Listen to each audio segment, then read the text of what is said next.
আমার কোনো বন্ধু নেই যার কাছে আমি নিজেকে ভেঙে চুরে খুচরো পয়সার মতো জমা রাখতে পারি, যে আমাকে যত্ন করে সঞ্চয় করবে, প্রয়োজনে ফিরিয়ে দেবে একটা একটা আধুলি। সত্যি বলতে আমার কোনো বন্ধু নেই। বন্ধু বলতে জেনেছি যাদের, তারা কেবল পথ চলতে সঙ্গী ছিল। দূরের পথে ট্রেনে যেমন হয়, পাশের সিটে গল্প হয়, দুপেয়ালা লেবু চায়ের দাম মেটাতে আমি দিচ্ছি যুদ্ধ হয়,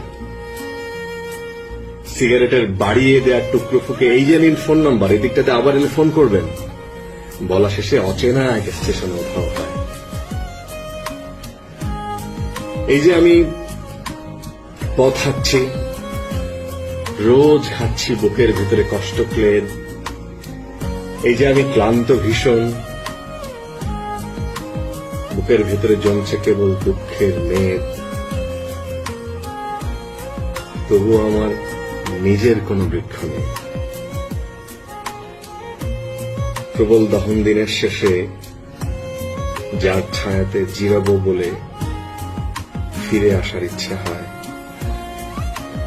তেমন একটা ছায়ার মতন, আগলে রাখা মায়ার মতন আমার কোনো বন্ধু নেই।